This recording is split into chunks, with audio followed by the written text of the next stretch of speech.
Welcome to another edition of It's a Long Beach Thing. Be sure to subscribe on your favorite podcast platform and like us on It's a Long Beach Thing on our Facebook group. We have a great Facebook group for you. You can talk about anything as long as it's about Long Beach. We have a real treat for you today. I was able to get the head coach of Long Beach State Baseball, Go Dirtbags, Coach TJ Bruce. TJ, how are you today? Awesome, Paul. Thanks for having me and super fortunate to be on with you.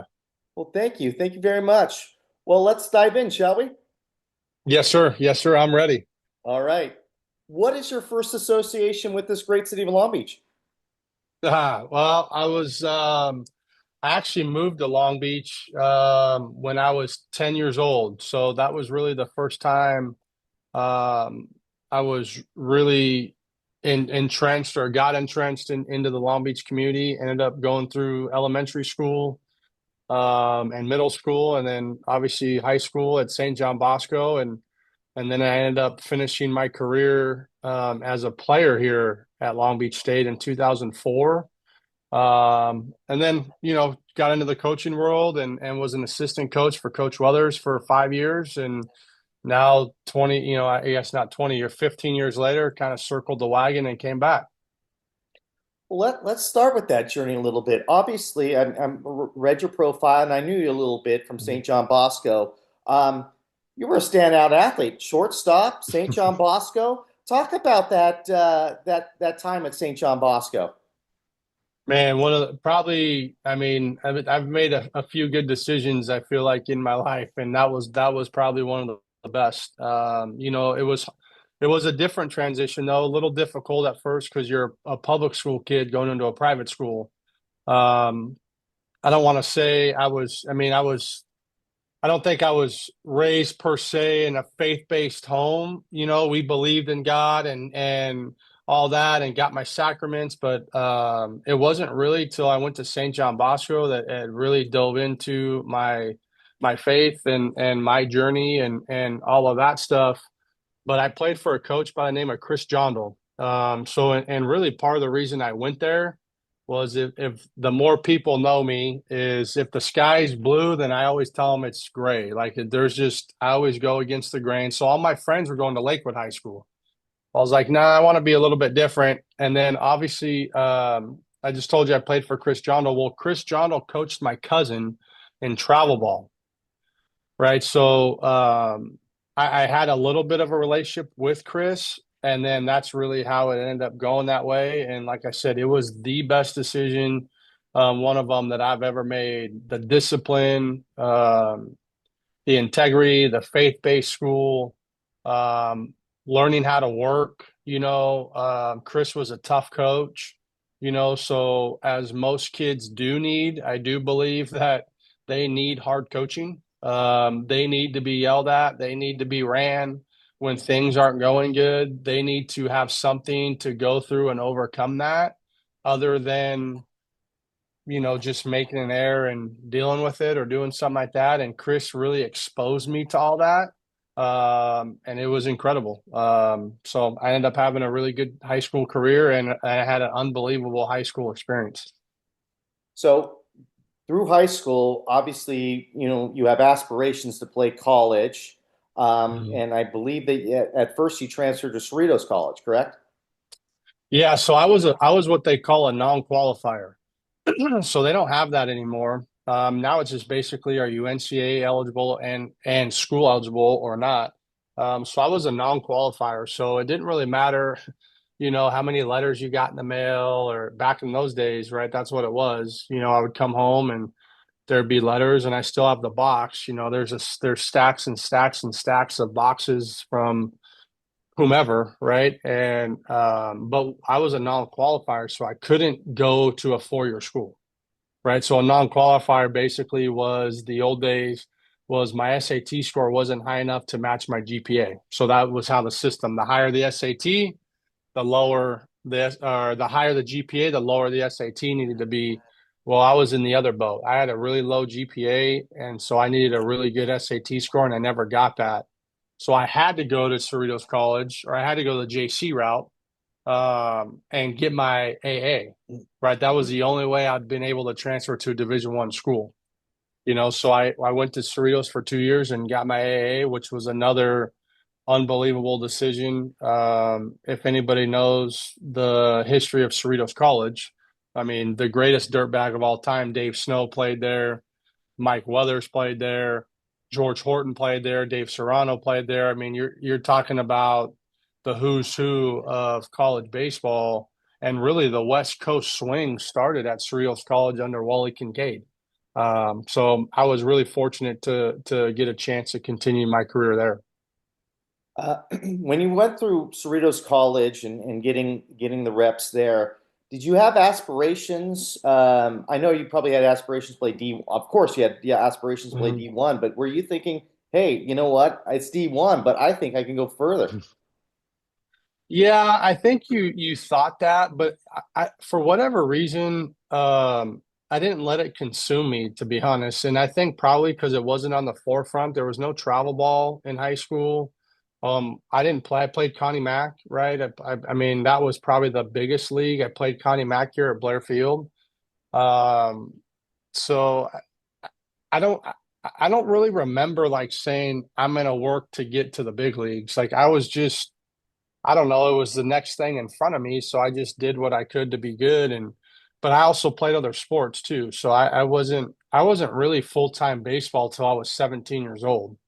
And I firmly believe in that myself personally. My kids all do the same.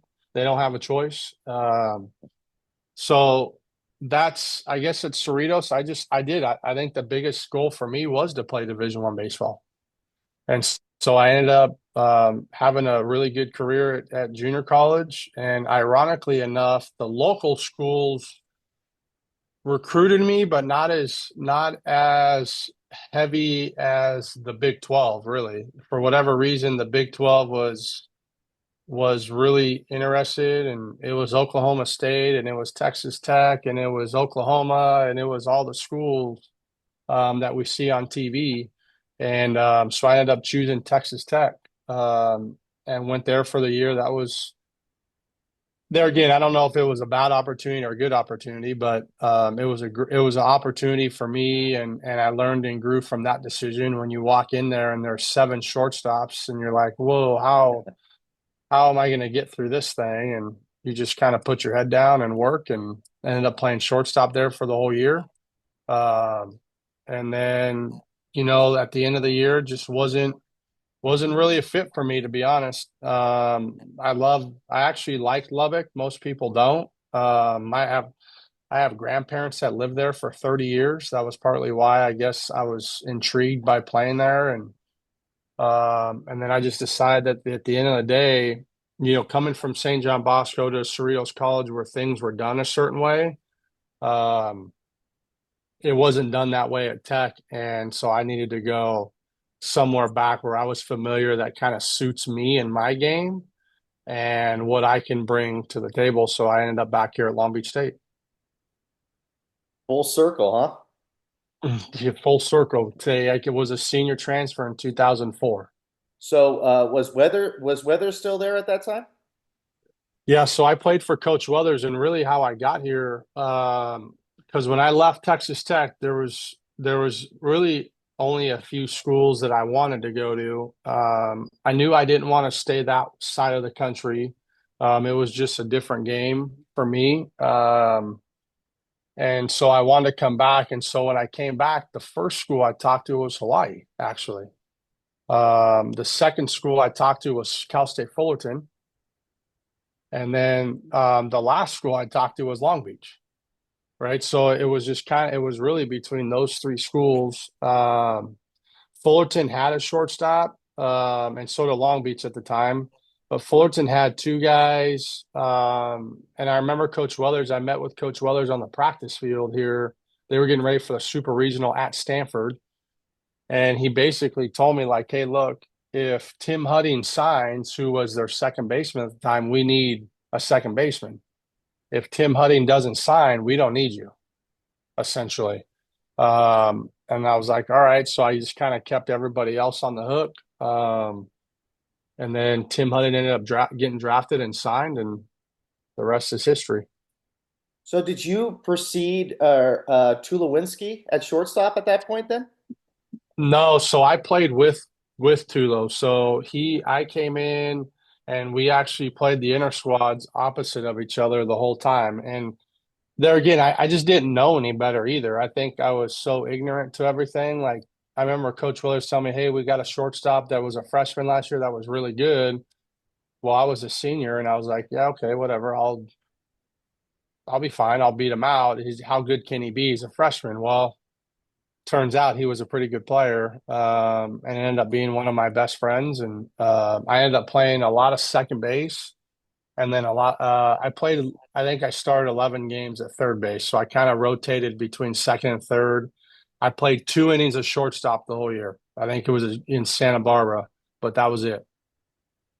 Was Longoria on that team as well, or was that before him? That was after him. So, and that team in 2004 was Jared Weaver pitched on Fridays, Cesar Ramos pitched on Saturdays, Jason Vargas, who's a dear friend, pitched on Sundays. Tulo played short. Brad Davis, who played in the big leagues, caught.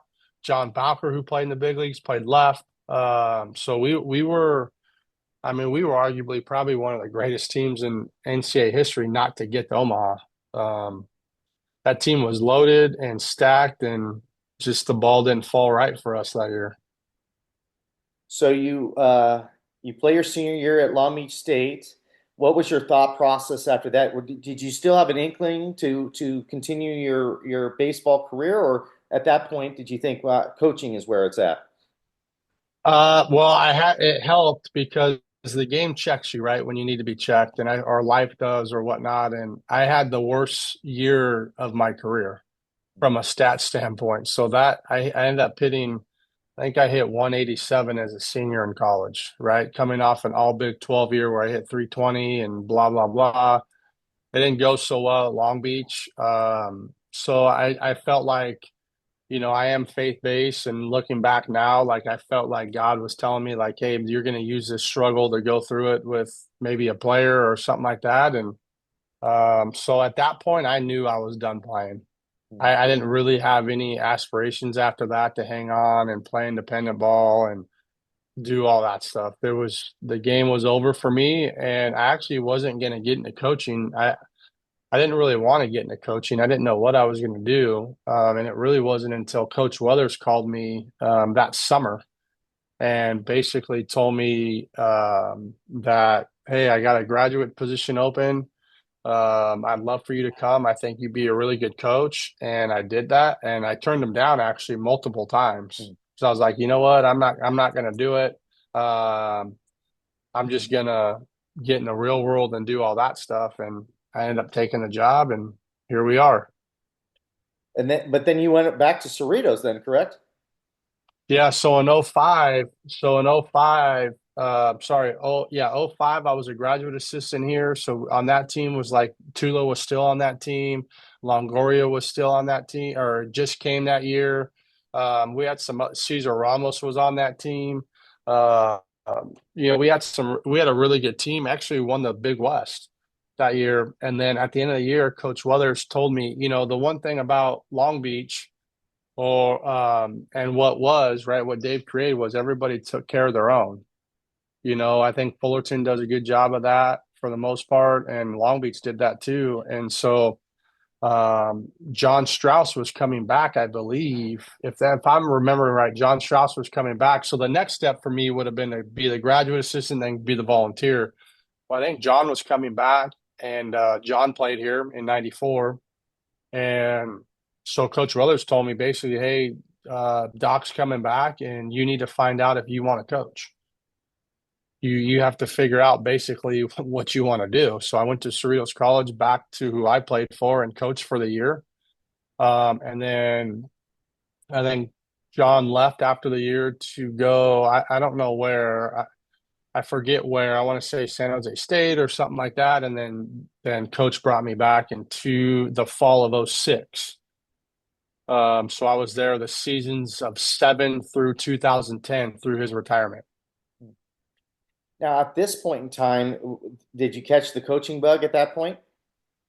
I, I think, yeah, I did, I guess.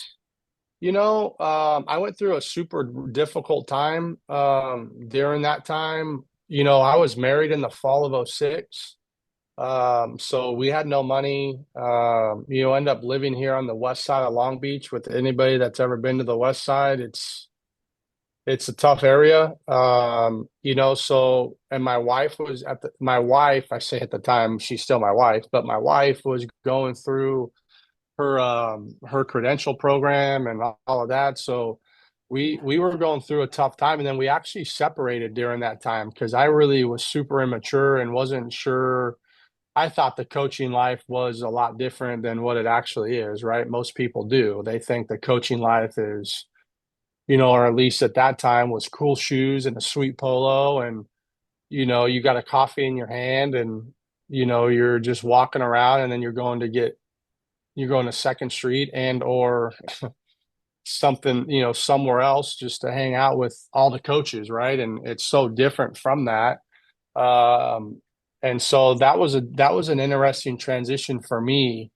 Getting married, getting separated, trying to coach. Had a buddy of mine at UCLA at the time that really saved our marriage, Brian Green, who's now the Wichita State head coach.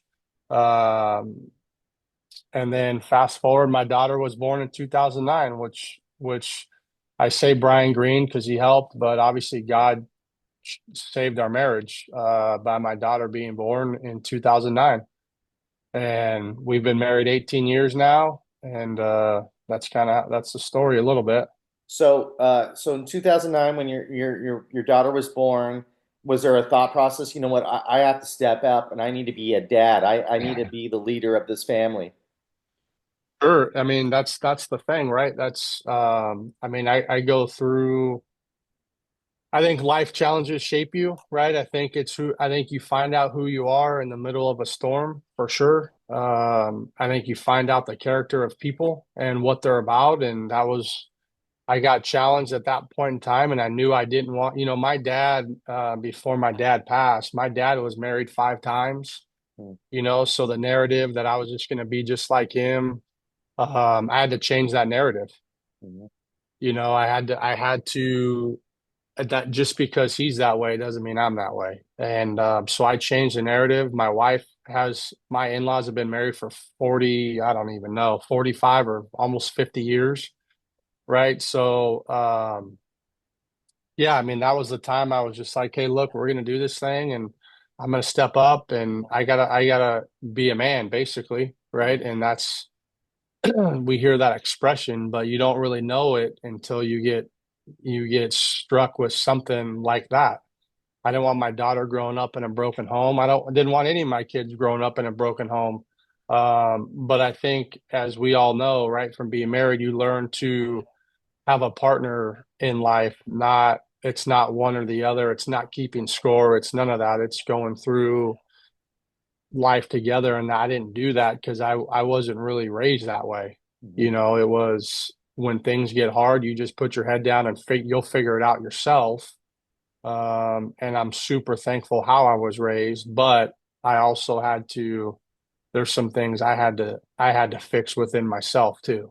Mhm. And so that's when I decided to do it. And then got through the 2010 season. And at that point, Coach Weathers was going to retire.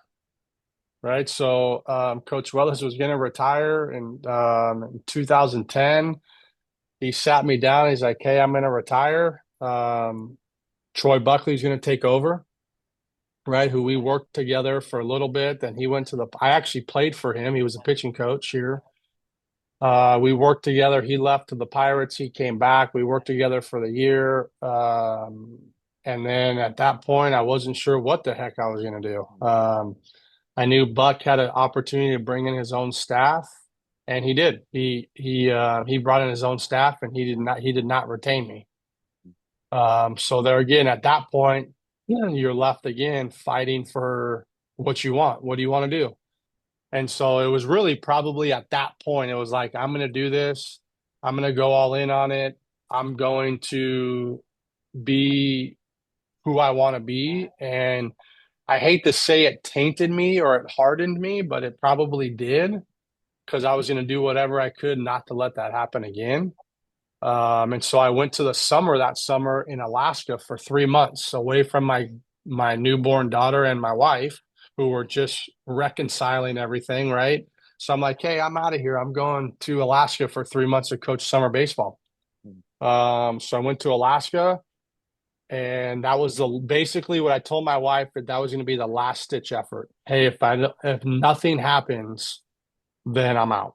Then I'll get out. I'll get into whatever, do something else and make money, and we'll be fine. So I interviewed at Cal Poly San Luis Obispo with Larry Lee. So who's a great coach, great person, and I remind him often um, that he did not hire me. He chose somebody else, and actually the guy he chose is out of baseball now. So it's kind of ironic how that is. And then I got the call from John Savage that changed my life. John Savage kept us afloat and gave our fan. I always say John gave us a heartbeat in this game. And if it wasn't, there's a lot of reasons, right? It was Coach Weller's getting me involved, but John is one of the main reasons I'm sitting here today in 2025. Mm-hmm. So at that point in time, with Savage giving you this heartbeat, um, in your head, were you thinking, okay, I want to be a head coach at a D1 school?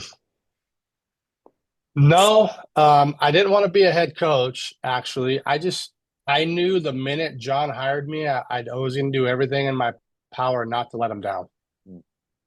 And that was really the mindset, because I knew it was an out of the box hire.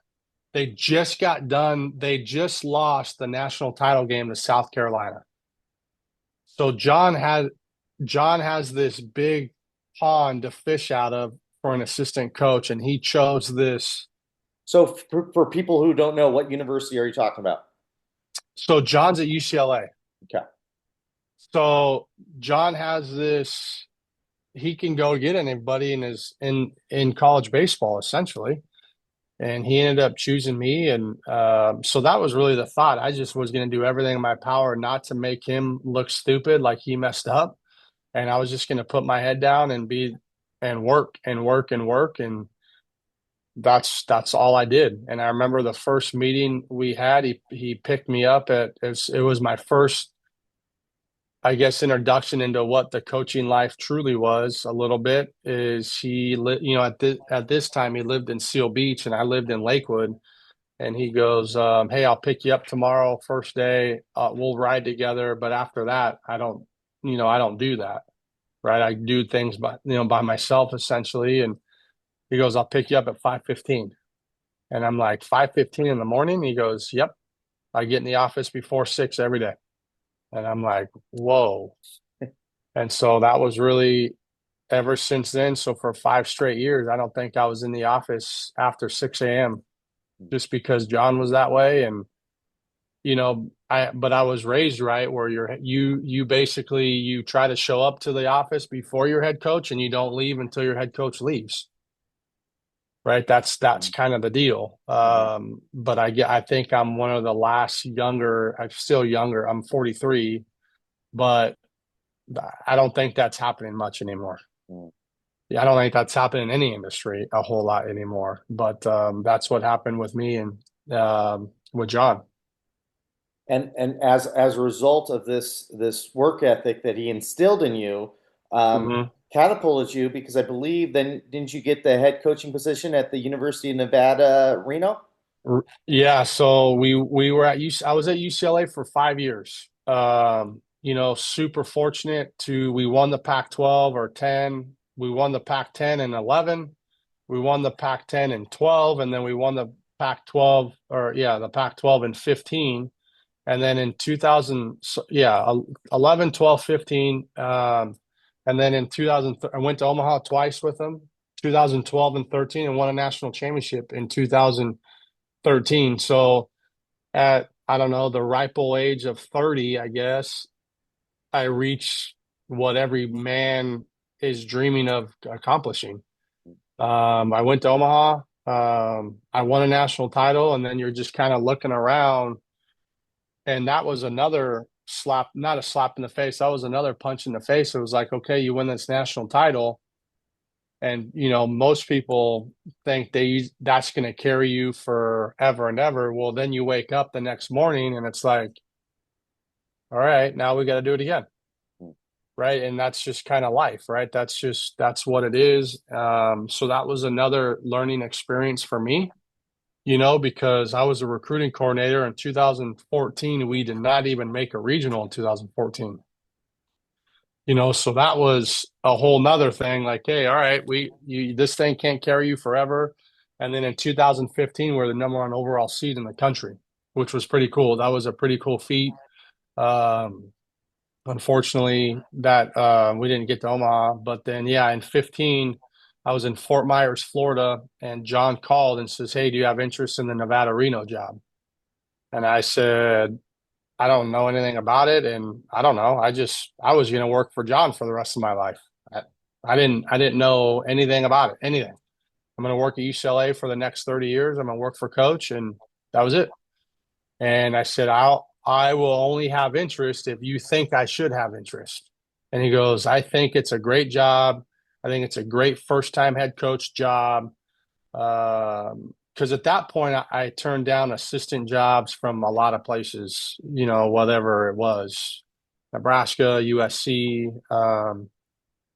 going into the ACC, a lot of different schools. And so he says, I think you should be interested in it. And I said, okay, I'll be interested in it. And then at 32 years old, I got the head job at Nevada Reno. I was the youngest Division I head coach at the time in the country. How big of a jump is being an assistant coach to running your own program? The biggest you'll ever take in any in this profession, because now as an assistant, I was really good at staying in my lane, but that also made me a bad assistant too, I think. As an assistant, I was really good doing my job, and my job, in my opinion, was done well.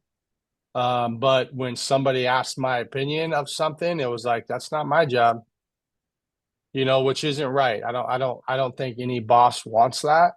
And so I've tried to learn from that a little bit. But now when you're getting into being a head coach, now you're in charge of 35 young men.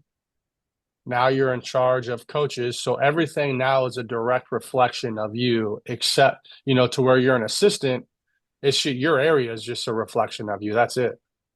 Um, so I'll never forget another thing in my life that changed me was I get to Nevada. I'm 32. So I'm thinking we just rebuilt our house in Lakewood, tore it down to the studs, rebuilt the whole thing. We have at this time, we just had our fourth kid. Um, so at this time, I'm like, you know what? I'm just gonna go to Nevada for a year or two, and then we'll jump into the bigger school because that's how it works, right? That's how everybody does it. So I told my wife, she just got so at 32 in the summer of 2015, I got the head job at Nevada. She just got the principal job at her school. So we've both basically reached the top of our profession at a fairly young age. And now it's like, what are we going to do? How are we going to do this? And I said, you stay here with the kids. All our family at that point was here. Um, and I said, I'll just go to Reno by myself.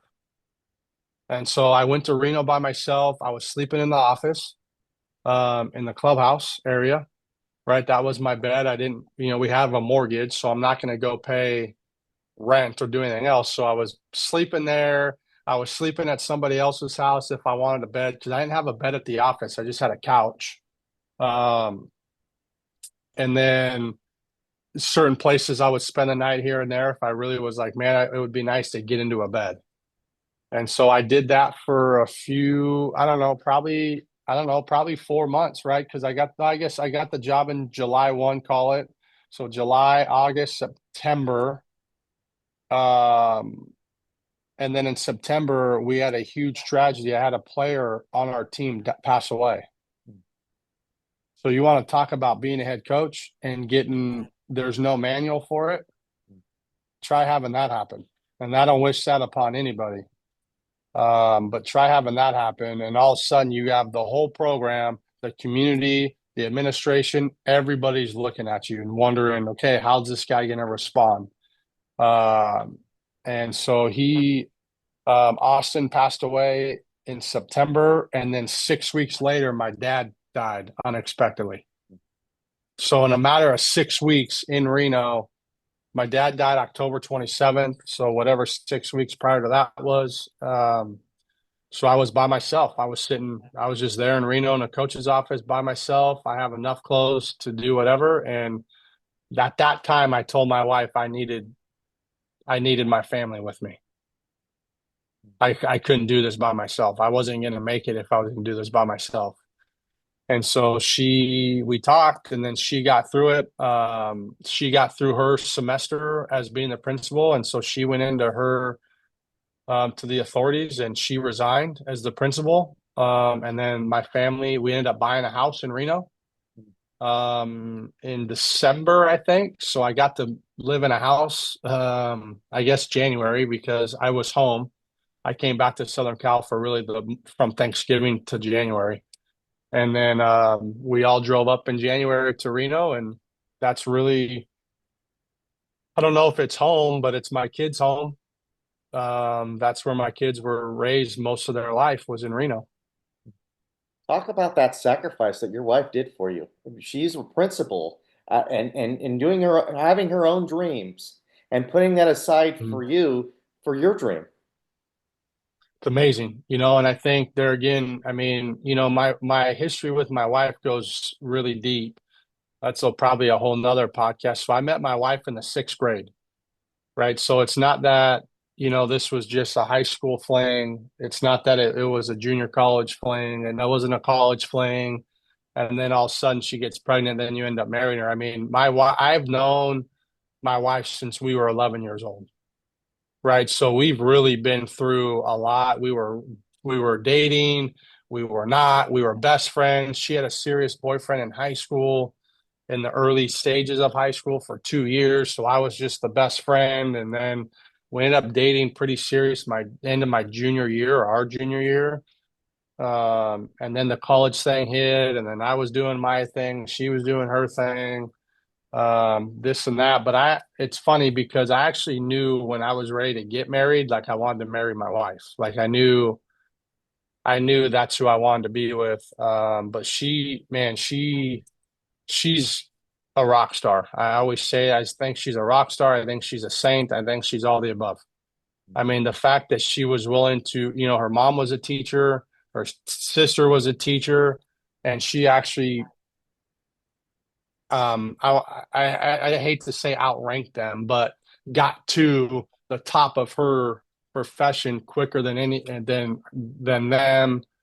And she's just like, hey, I'll put it aside. We have 4 kids. It's time for me to be a mom. Maybe this is God's way of telling her that she's going to be a mom and she needs to be here for our kids. And she did that. And she's a coach's wife, or she's really the person in charge. She's like the GM, really. Um, and I just don't have enough great things to say about her. She's amazing. So I think that probably catapulted you in your career at Nevada, because now you have your family with you. You're complete again. Did that help you on the field? For sure. I mean, I think to be good on the field, you got to be good off the field. And I think I firmly believe that. I firmly believe in family. And I firmly believe that if your wife is not 100% on board in this coaching industry, you will fail as a coach. And I think not only in coaching, but I think in any industry, but I also think, especially in this profession, because basically the coach is raising other people's kids or helping raise other people's kids and coaching. I don't coach my own kids. By the time I get home, I'm too tired to coach my own kids. And that's a disservice to my two boys. You know, now I coach them in different ways, but I have a son that's really good at baseball. And it's unfortunate because I'm not hands-on with him every day. Mhm.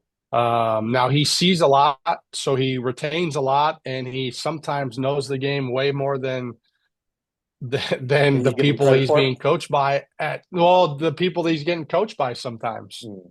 right? Because he sees me and he hears me, but um, it's just I just think the spousal support in this industry I can only speak to this industry is crucial. Mm. If they're 95% in, it's not going to work. It will not work. And that's I never want to say that's a prerequisite for me, but I always talk to guys I'm hiring about their wife Mm. because you can't have a wife that thinks you should be the head coach. You can't have a wife that thinks you should move up and be the next this and that. You have to have a wife that's super supportive and believes in the program just as much as they're supposed to believe in the program and the vision of it. Mm. That's powerful. Um, Yep.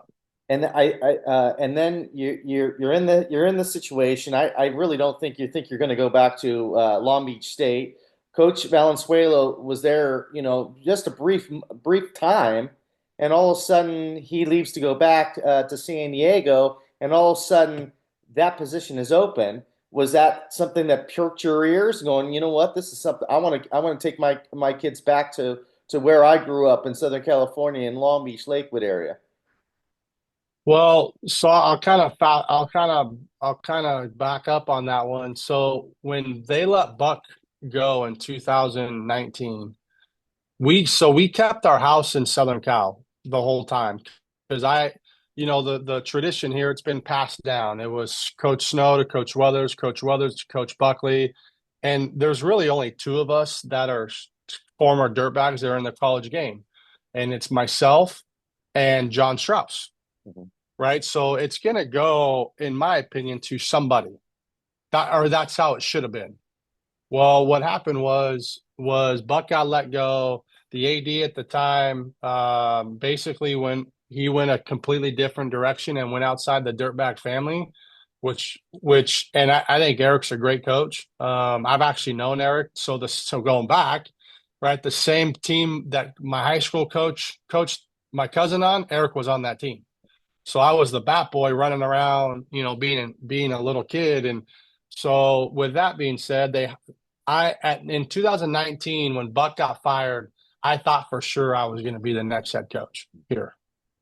Well, that didn't happen.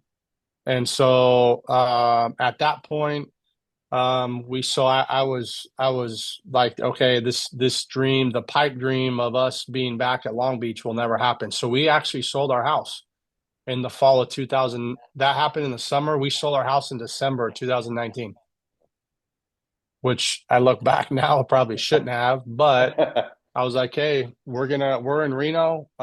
We love Reno. Reno is an unbelievable place, right? I say to this day, I love Reno.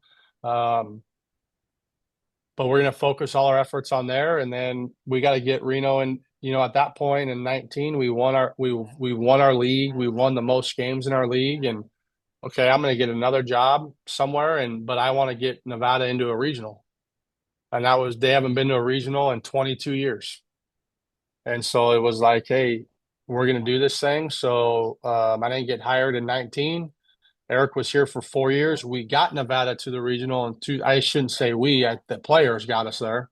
Um, it's a player-led program, and the players got us to a regional in 2021, first time in 22 years. So we checked that goal off. Had that same team back for the most part in 22. Didn't do as well as we would have thought, but we put Nevada back on the map, in my opinion. Um, and then in 22, I decided to take the jump and get back into the assistant ranks. I love competing at a high level, and I still had a burning desire to go to the College World Series. And so at that point, I knew it was right. I did what I needed to do at Nevada. The program outgrew me, so to speak, right? I had 4 years left on my deal. The program outgrew me, I think. I think they needed another voice. And so I jumped into the assistant ranks. I went to be the associate head coach at TCU for 2 years. And we actually ended up going to Omaha the first year I was there. Went to the semifinals, which is the farthest they've been in the College World Series, and led an offense. So I'm an offensive coach and led an offense that was the greatest offense in school history. Wow. So that was pretty cool. And your family And was then back in Reno at that time then? no, my family was on board. We at the point, so at the crossroads when all that the tragedy stuff happened in 2015, we were going to do everything together. Okay. So I've turned down some assistant jobs earlier, and then I was just ready for a different job, and so we all went to Fort Worth, and another great town that we love dearly. Fort Worth is incredible. We've been super blessed to be in some really good towns and some really good people. So we were there for 2 years, and then, as I always say, that ex-girlfriend, right? You know, the Long Beach thing is still weighing, and then Eric left. They had an interim coach for a year, and then, that was another huge decision for us was, are we going to chase the Long Beach job again? It kind of turned me down the first time. Um, do we go put ourselves back out there again and say we're interested? And here we are. So let's talk about the Dirtbags a little bit. Hmm. Was your first year there, and I'm a season ticket holder, so I see a lot of the games, and I know that the roster that you had was quite a bit different than the roster the previous year. So you pretty much had to scramble to get a team together. I would imagine, correct? It's whatever analogy you want to use, scramble, fire drill, chaos, all of it. Yeah, this was by far the toughest year I've had professionally in this profession. From a mental standpoint, all of it. This was by far the toughest year I've had, without question. So yeah, you got hired this California state system, right? You got to do there's certain protocols they got to follow. So it's not like a lot of other places, right? Where let's just use TCU. If TCU wants to hire you, they'll hire you tomorrow. There's no job posting. There's no nothing. You got to do certain things. And um, so getting hired, call it July 1, trying to put a staff together that I've never really worked with before, right? Because everybody I've worked with now are at Power Five schools, so they're not coming back. Yeah. Anybody that I hired at Nevada that worked for me, they're not coming back because they're at Power Five schools. So, you're trying to put the best staff together you possibly can, and we did that, and they just chased names of what was left in the portal and JCs and all the above. So going into the season, what was your kind of expectations for the team? Well, you always have a standard, and I think that's the one thing that I wasn't going to compromise. Whether the team was experienced, inexperienced, should be in Omaha, should not. That's always the standard. It's really the first off, it's the standard of living the core values of what dirtbag baseball is. That's first, right? And I think if you can live that, then the scoreboard will take care of itself. So that was a big deal for me, was the program getting back to that gritty toughness style of baseball that we all in our city have grown to love. And I felt like wasn't happening, at least from afar, um, at least in what I've gathered, right? And so that was part of it. It was more of everybody gets a chance to play the Dirtbags. more than we get a chance to play somebody else. That's how it was when I was here. We're the Dirtbags and they get a chance to play us. So we had to change the narrative on it, whether we were good or bad or indifferent. And I feel like we did that. I feel like, I mean, it's still some room to do that, but I feel like for the most part, we had to reset a standard here in the program of what we were willing to do and not do. And sometimes you compromise wins and losses because of that.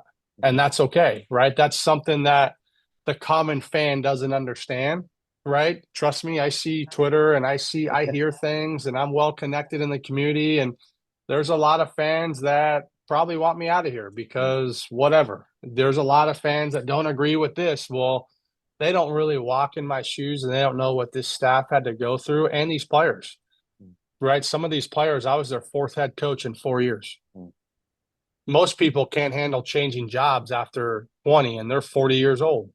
Yeah. You know, that most people can't handle a lot of chaos. These players have been through hell, in my opinion. They've had zero stability.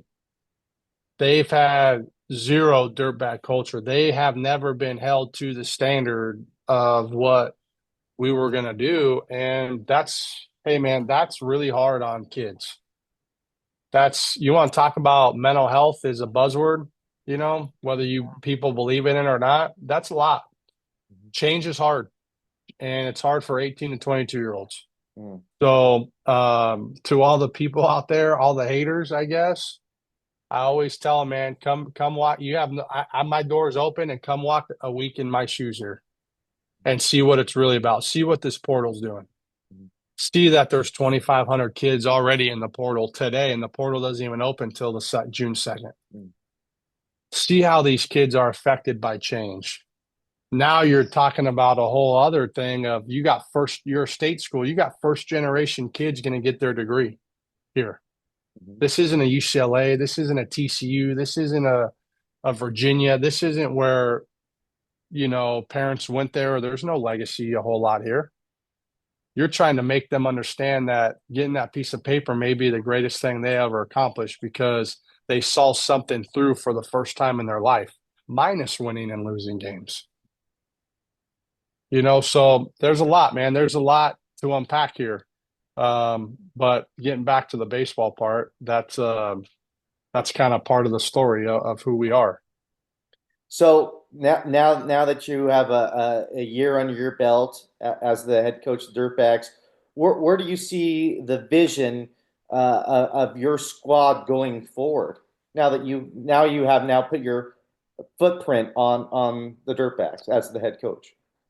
Well, I think part of it is you got to get it's always going to come down to players. It's always player acquisition and player development, period. I mean, you know, there's certain things. I was never going to be Troy Tulowitzki. I don't have that athletic ability. I don't have those genes. I got none of that. And there's a reason why I'm coaching and he played 15 years in the big leagues. So you couldn't develop me to be Troy Tulowitzki, if that makes sense. So it's always about player acquisition. You have to go find the players and get the players that A, believe in your system, and B, that you think you can help and develop. I may not be able to develop a certain guy, and that's okay.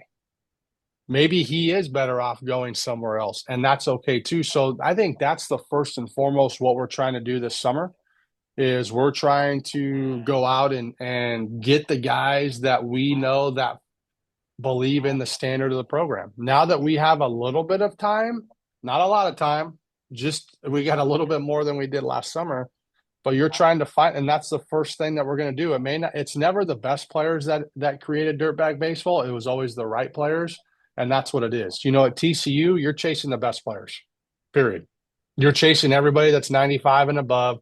You're chasing everybody that runs a 6.5 60. And you're chasing everybody with power. Because if you don't have that, you don't match up to Oklahoma. You don't match up to Tennessee. You don't match up to you don't do that. You don't match up to Florida in the semifinals in Omaha. So there's a little bit different, even though they do have their own core values too.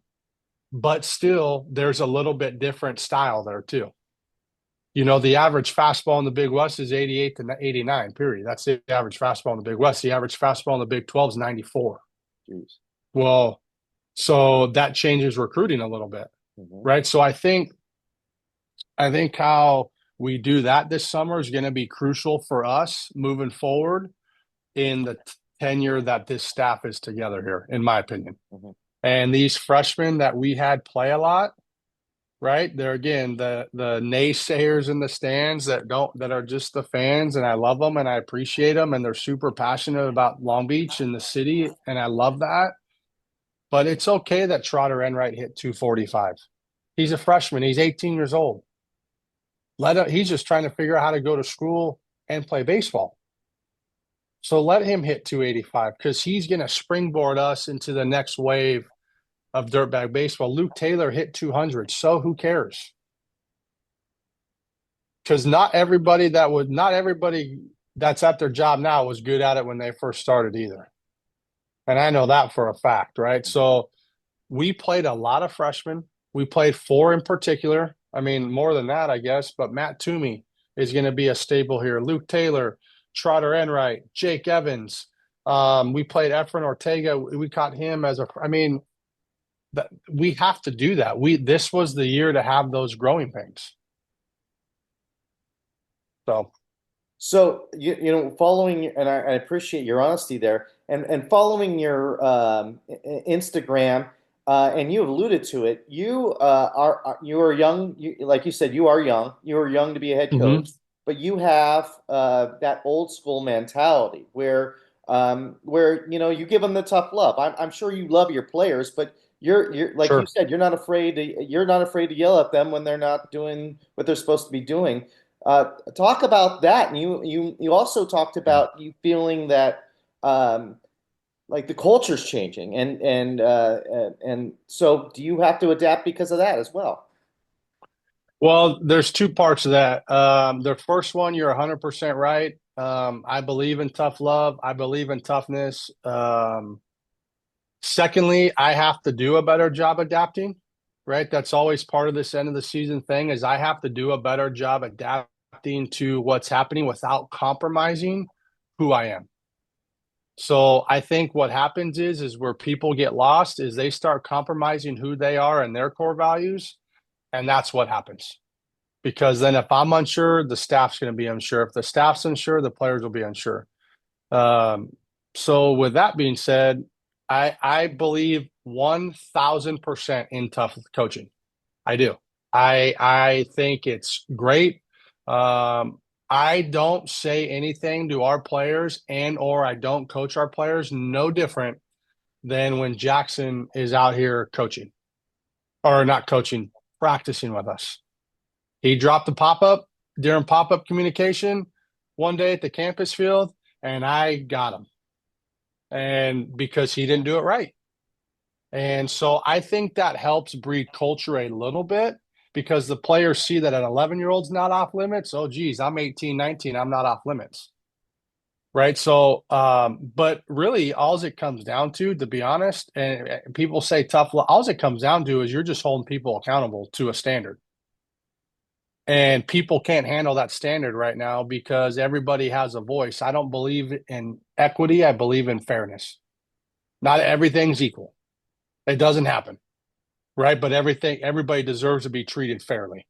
I do believe in that, right? So I think as we're going through all this stuff, that's part of getting the right staff in order and the right players in order that are in the same mindset as you, right? But also understand you got to get guys different because I'm a lot for people, and I know that.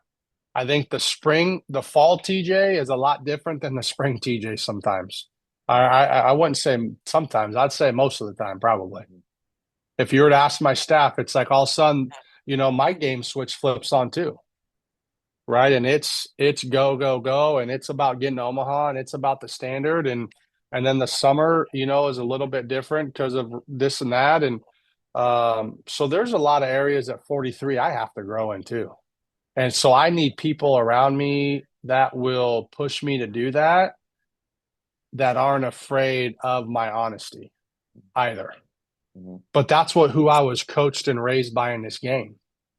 My high school coach was incredible. I was probably one of the softest people he thought in high school. and I was my parents were divorced and it was a broken home and blah blah blah. But he probably thought I was soft, but he helped me get tougher. And then I got to Cerritos College, and the Cerritos way, man, you talk about the Patriot way. There's a Cerritos way. And I mean, I remember I played shortstop for 2 years and we didn't know a bunt defense. Well, I did, but our second baseman didn't know a bunt defense at the time. Guess who had to run for it? I did, because I was a shortstop. He was a leadership skill. I ran one day for 2 hours straight. And it was like, that was part of it. Then I get to Long Beach and I played for Coach Weathers and tough love. And he's a father figure to me. I mean, he gives me tough love to this day, today at 43 years old. And it's honest, it's direct, it's about discipline, it's about standards, and don't deviate. And I think people interpret that nowadays as you're too hard and you're mean, and that's not what it is.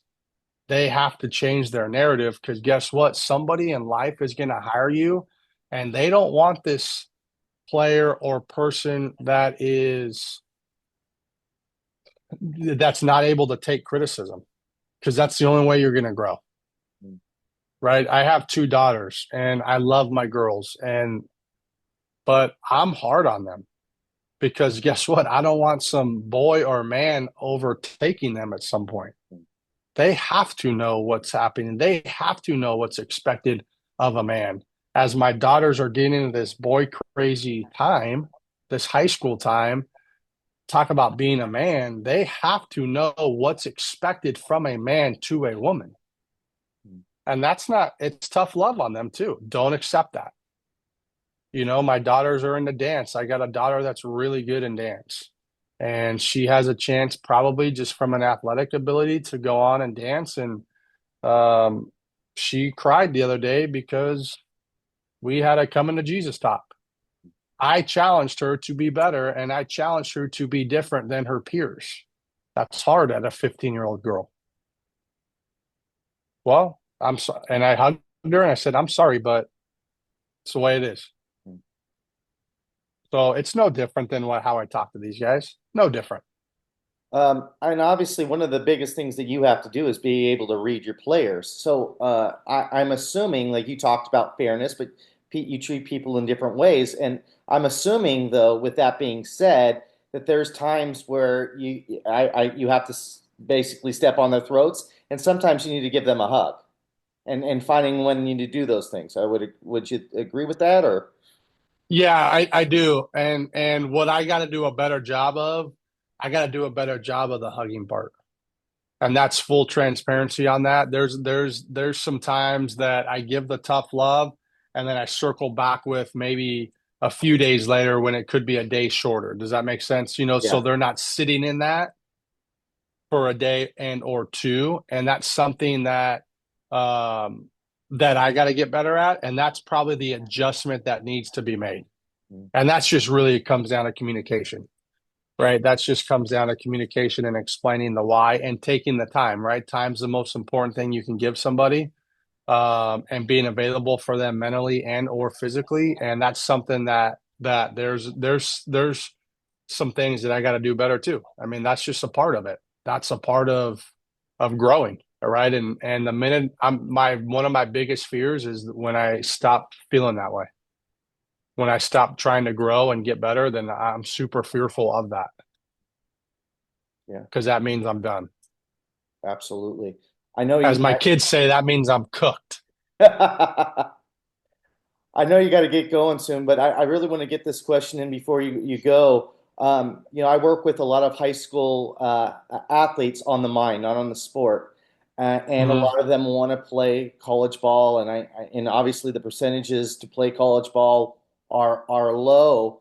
What advice could you give a high school athletes that have that aspiration to play college ball? What kind of mindset do they need to be, not just in baseball, but in any sport? Man, what a great question. I wish I can give a presentation on this thing, to be honest. I wish you can gather. I actually told somebody I would love to gather every kid in the city of Long Beach, high school kid, eighth grade kid, and get them somewhere in the same room and present to them what really recruiting is and what it looks like, how hard it is, because what's happening out there is not okay. What's happening out there with the young player, because I got an 11-year-old that's going through it, right? The travel ball player. They're chasing so many other things other than just being good at their craft. They're chasing Instagram. They're chasing Twitter. They're comparing themselves to somebody else, and they don't even know the story. They just see what they see on the social media, and that is so different, right? My kid, thankfully enough, I'm in the industry, right? But my kid, I have to battle with him about chasing perfect game. Who cares about perfect game? It's a great platform. Don't get me wrong. The travel ball scene is good because it allows the college coach to see everybody on one field, let's say, to where the high school, they're all spread out. I'm not, I think you need travel ball. But what I'm saying is that ranking that they rank, that's dumb. And everybody, it's such a thing that's not a thing. And my kid's going through it because he's like, Dad, I want to play in this travel ball tournament because so and so is going to Texas to play in perfect game. Well, son, you have football, and that's your job. Your job is football because he's a two-sport athlete. His job is to go learn the new offense in July and get ready to run the new offense with this new crew for the fall. We're not chasing perfect game. I don't really care. Perfect game number does not get you recruited. I know that for a fact. I have never looked at a number and said, "Ooh, I'm gonna go after that guy." I have a guy on our staff that played for me in Nevada, right? So Tyler Bosetti, and he's awesome, awesome, awesome, great player. Really, the captain of our team for the 5 of the 7 years I was there, right? I ran everything through him. Tyler Bosetti was small, right, no power, had athletic ability before, had some hip labrum surgeries and really, but Tyler Bosetti is also a two-time All-American. Tyler Bosetti is also a NCAA record holder for most home runs hit in consecutive games. There's no perfect game. His perfect game rankings suck. So chase certain things that will get you better, and one of them is your craft.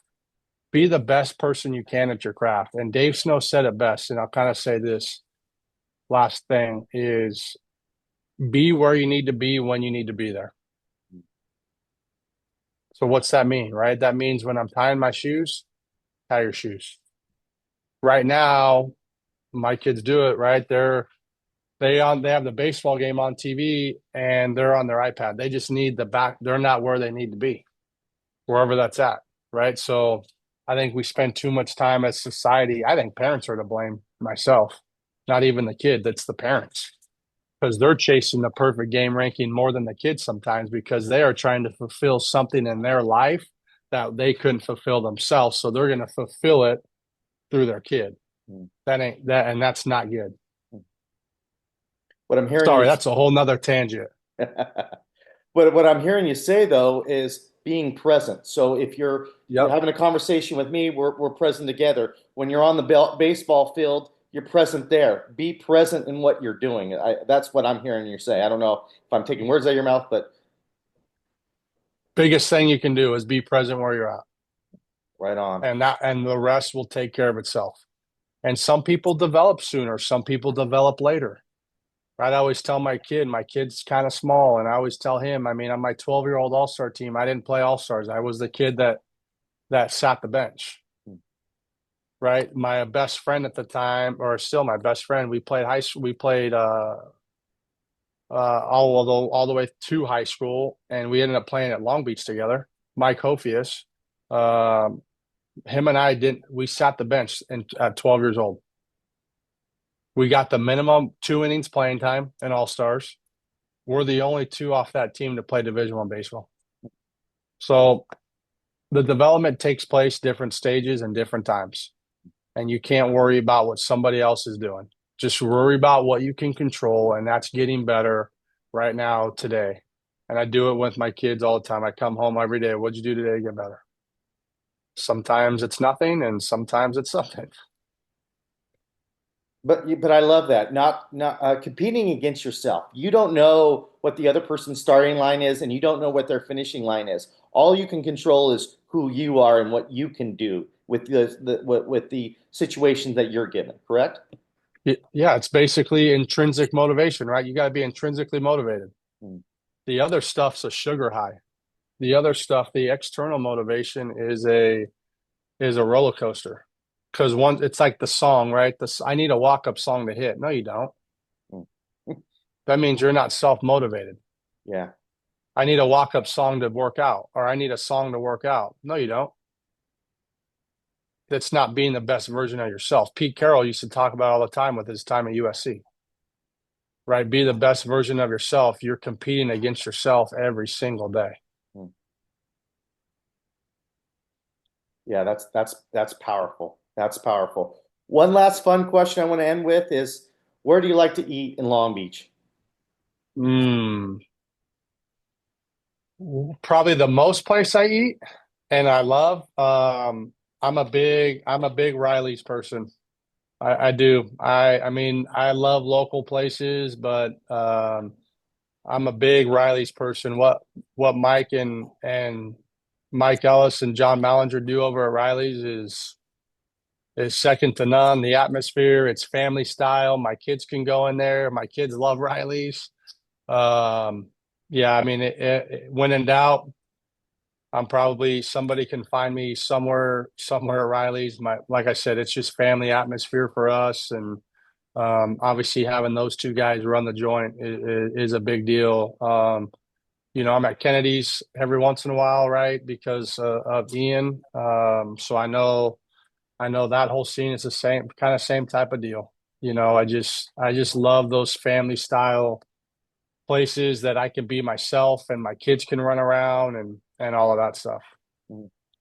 Yeah, and Mallinger, I see him all the time. He's a proud season ticket holder of the Dirtbags and Long Beach State as a whole. Yeah, he loves it, man.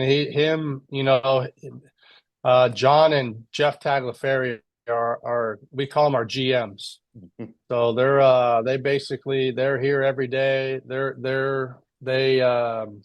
They do a lot for this program and they bleed Dirtbags through and through. Right on, right on. Well, Coach, I really, really appreciate your time. I know we even went a little bit over, and I really appreciate that you gave me the time. I don't take that lightly.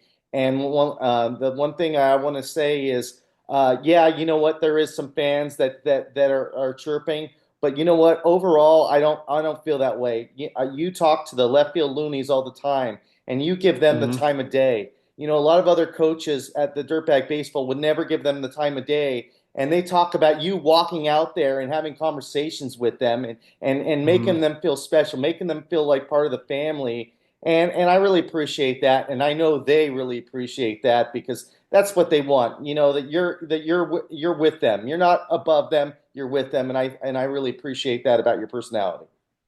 No, awesome, man. I appreciate it. And we'll get it right. And we got to do it, the city, we got to do it together and, understand there's some ups and downs, but understand people's hearts and where the commitment is and everybody, even the people that are negative, right? I know where their heart's at. I think their heart's in the right place and they want dirtbag baseball to be good. And so do I. And nobody wants it more than I do, to honor the coaches in the past. So we'll get it. We're going to do our part to get it right. Right on.